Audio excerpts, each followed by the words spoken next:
Golden అవర్లో చికిత్స అందిస్తే స్ట్రోక్స్ నుంచి రోగిని రక్షించవచ్చని హనుమకొండ మెడికవర్ హాస్పిటల్స్ వైద్యులు చెబుతున్నారు. ఈ సందర్భంగా డాక్టర్ ప్రియాంక కన్సల్టెంట్ న్యూరాలజిస్ట్ మాట్లాడుతూ స్ట్రోక్ చికిత్సలో ది ఫస్ట్ టైస్ బ్రెయిన్ అనే సూత్రం అత్యంత ముఖ్యమైనదని అన్నారు.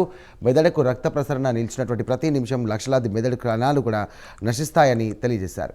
లక్షణాలు ప్రారంభమైనటువంటి తొలి 4 నుండి 5 గంటల్లో గోల్డెన్ అవర్లో ఆసుపత్రికి చేర్చడం అత్యవసరమని అన్నారు. మెడికవర్ హాస్పిటల్స్లో అందుబాటులో ఉన్నటువంటి ఆధునిక చికిత్స ద్వారా రోగిని రక్షించవచ్చని తెలియజేశారు.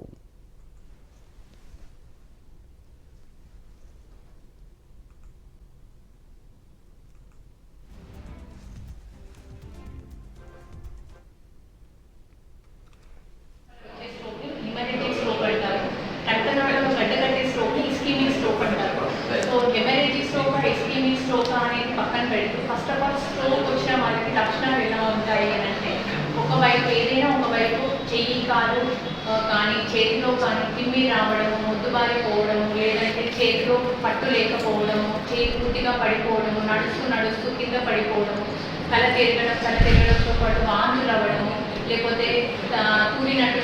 ఓకే, ఈ స్ట్రోక్ అనేది మనకు 6 గంటల లోపే వచ్చింది, 4.5 గంటల లోపే వచ్చింది. సో మనకి ఇంజెక్షన్ ఇచ్చే అవకాశం అనేది ఉంటుంది. సో అట్లా కూడా మేము ఇక్కడ ఆ ఇమేజింగ్ బేస్ చేసేసుకొని ఇంజెక్షన్ ఇచ్చాము.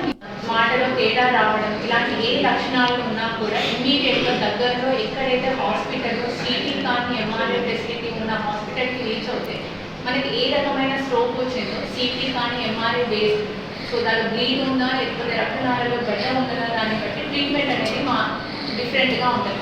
ఒకవేళ కనుక రక్తనాళాలలో గడ్డ కట్టిన స్ట్రోక్ అనగా ఇస్కీమిక్ స్ట్రోక్ వచ్చినట్టయితే పేషెంట్ని మనం 4.5 అవర్స్ లోపల హాస్పిటల్కి రీచ్ అయ్యి మన ఎంఆర్ఐలో కానీ సిటీలో కానీ రక్తం గడ్డగట్టిన స్ట్రోక్ అని మనకి బయటపడింది అనుకోండి, దానికి మనకి ఇంజెక్షన్స్ అనేవి ఉన్నాయి.